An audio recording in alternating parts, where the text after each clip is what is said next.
This video is made in regards to all the people that commit animal cruelty.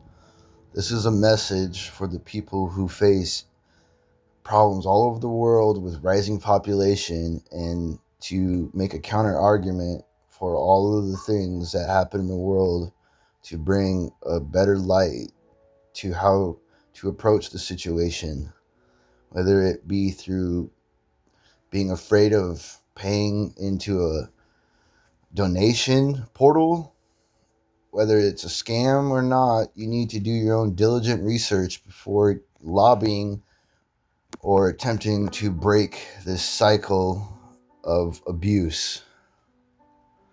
How many different types of animals are experiencing animal cruelty?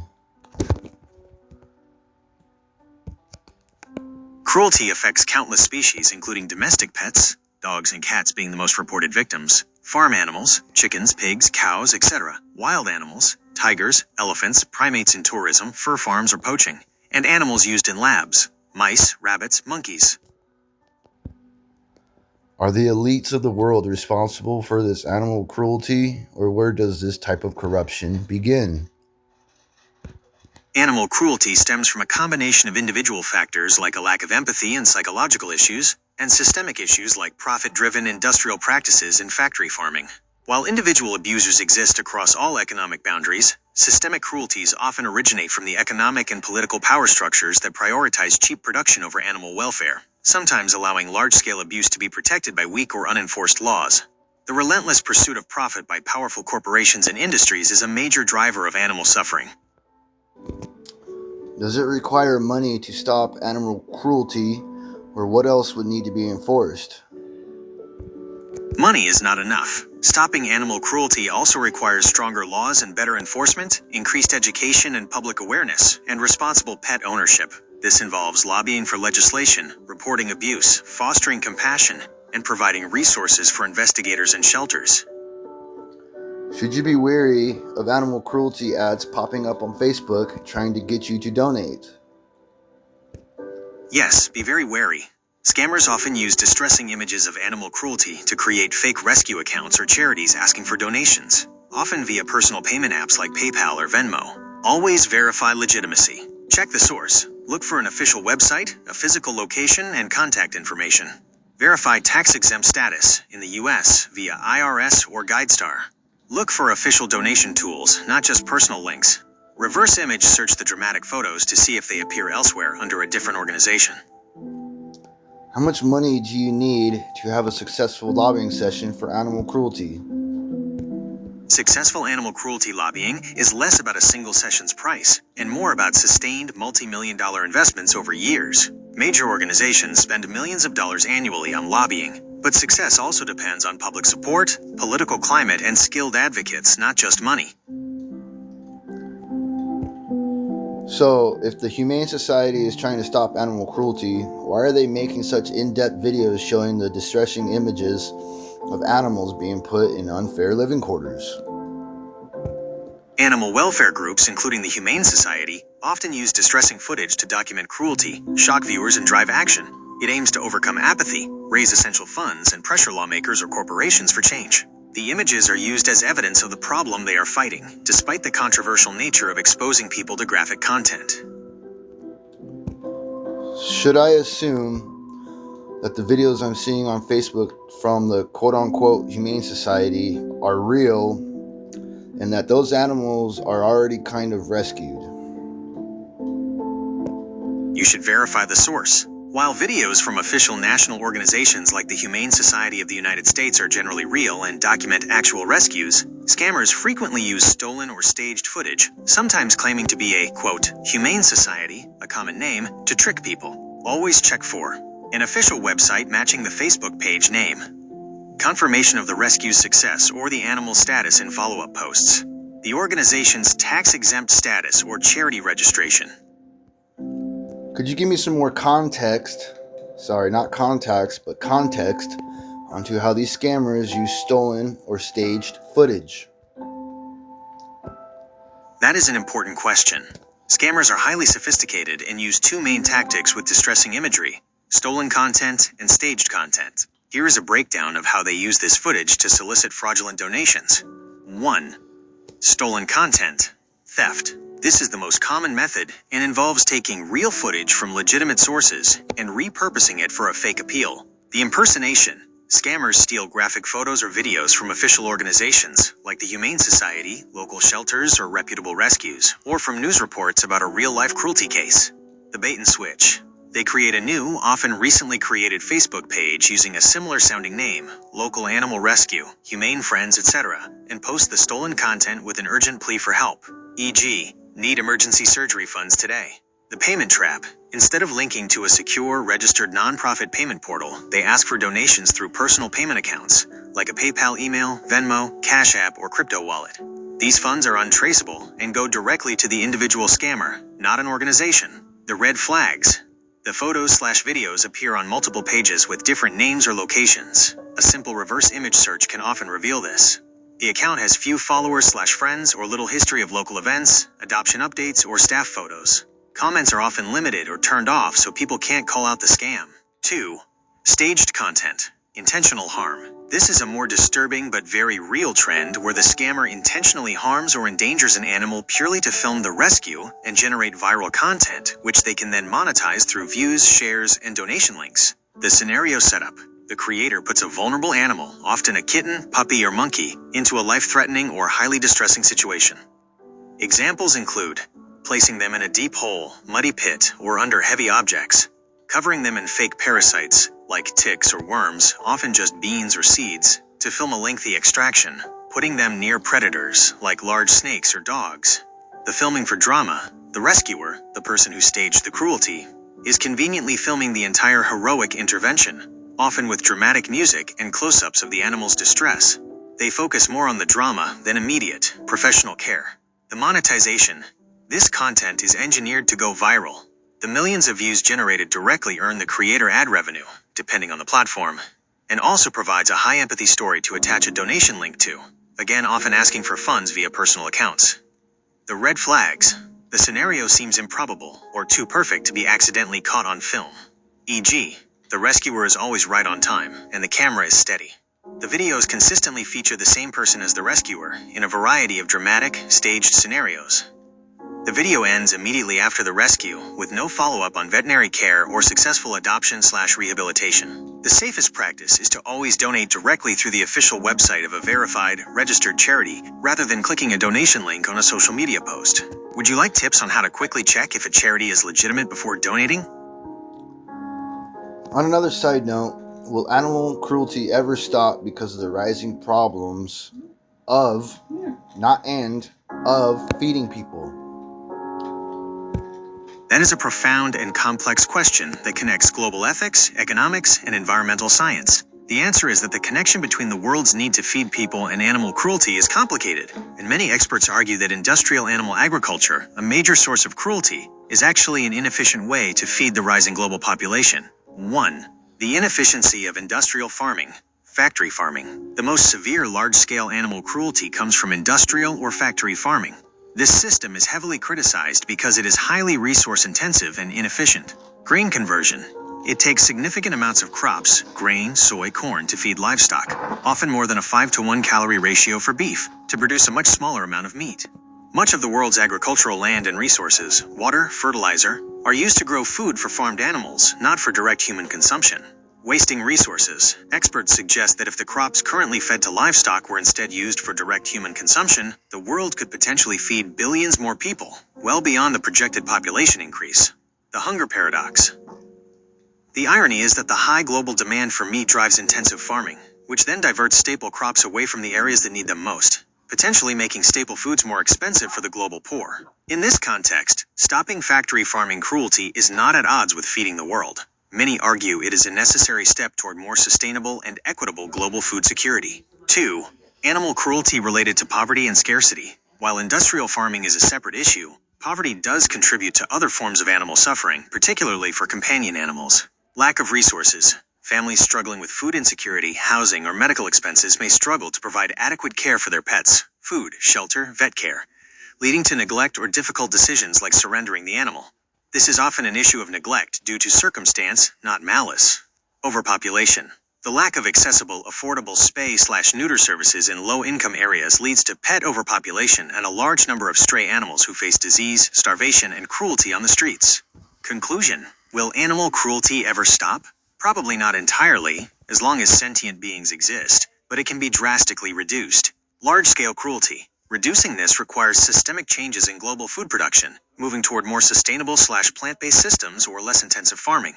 Companion animal cruelty. Reducing this requires social support, providing affordable pet food, low-cost veterinary care, and widespread spay/neuter programs to support responsible pet ownership, especially in low-income communities. The general consensus among animal welfare and hunger relief organizations is that reducing humanity's reliance on industrial animal products is a goal that benefits both animal welfare and global food security. Would you like to know more about the specific welfare issues in factory farming that are considered the most cruel? Yes, please. That is a crucial area of focus for animal welfare advocates. The most profound cruelties in factory farming stem from the intense confinement and unnatural genetic and physical alterations imposed on the animals to maximize production. Here are the most significant and widely documented welfare concerns across different species. 1. Extreme confinement and psychological distress. The worst forms of cruelty involve housing systems that prevent the animals from performing their most basic natural behaviors. Battery cages, laying hens. Hens are confined in small wire cages, often with less space than a single sheet of letter paper per bird, stacked in tiers. Welfare issue. They cannot stretch their wings, walk, nest, or dust bathe. This causes severe frustration, bone fragility due to lack of movement, and stress-related aggression like feather pecking. Gestation crates, breeding sows.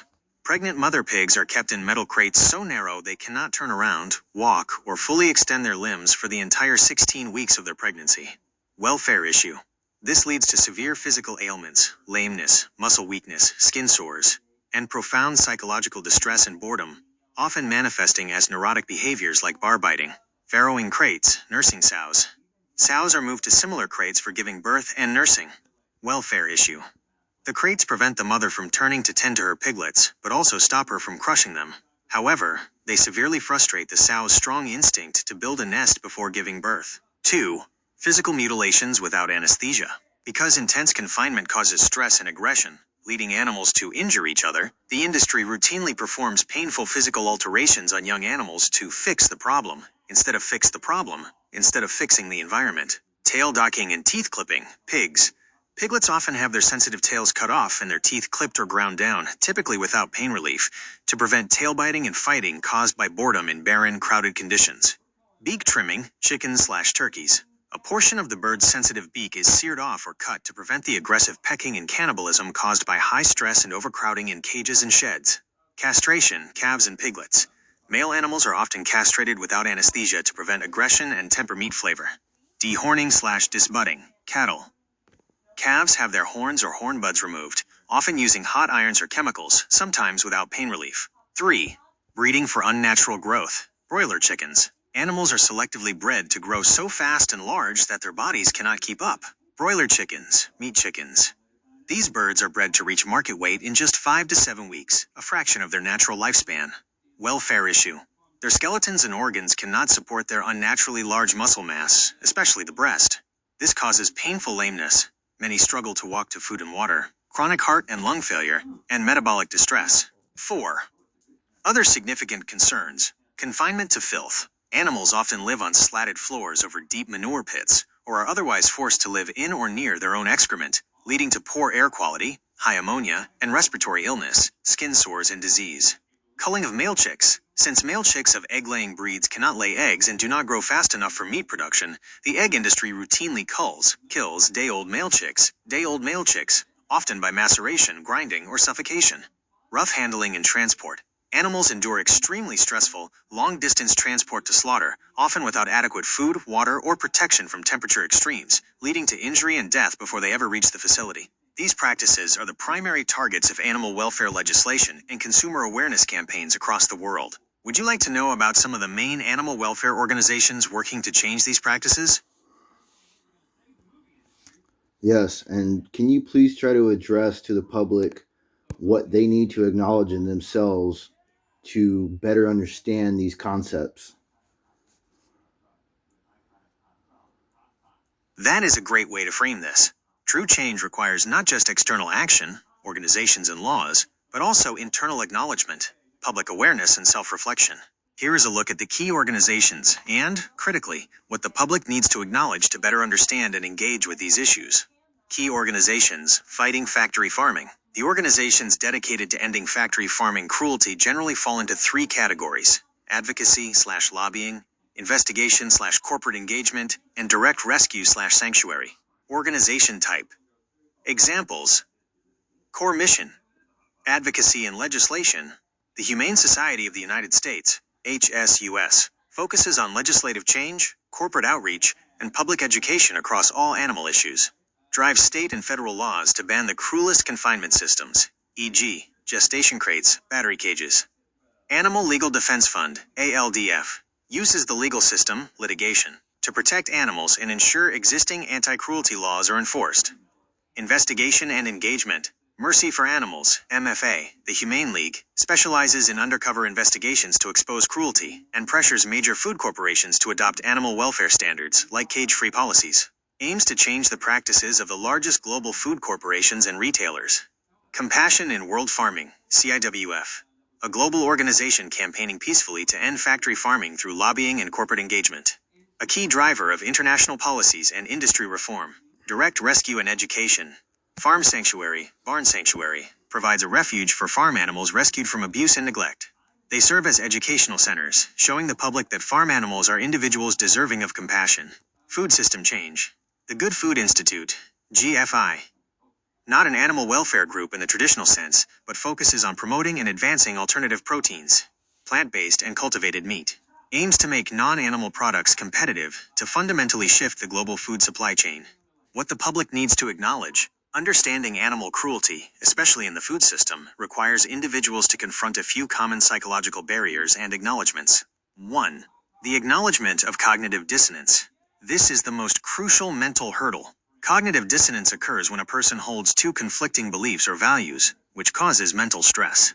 The conflict: I love animals and hate to see them suffer, versus I regularly eat products that require animals to suffer. The reaction: avoidance. To relieve this stress, the mind often minimizes or avoids the unpleasant reality. People might say, I can't look at that video, or the animals don't really know any better. The acknowledgement. The public needs to acknowledge that the distress caused by viewing cruelty is real, but that the animal's suffering is more real. The concept requires accepting the discomfort of the conflict and using it as motivation for a behavioral change, e.g., sourcing products differently or changing diet. 2. The acknowledgement of scale. The public often views animal cruelty through the lens of individual acts, a person beating a dog, which is tragic but manageable. Factory farming is a cruelty of scale. The cruelty.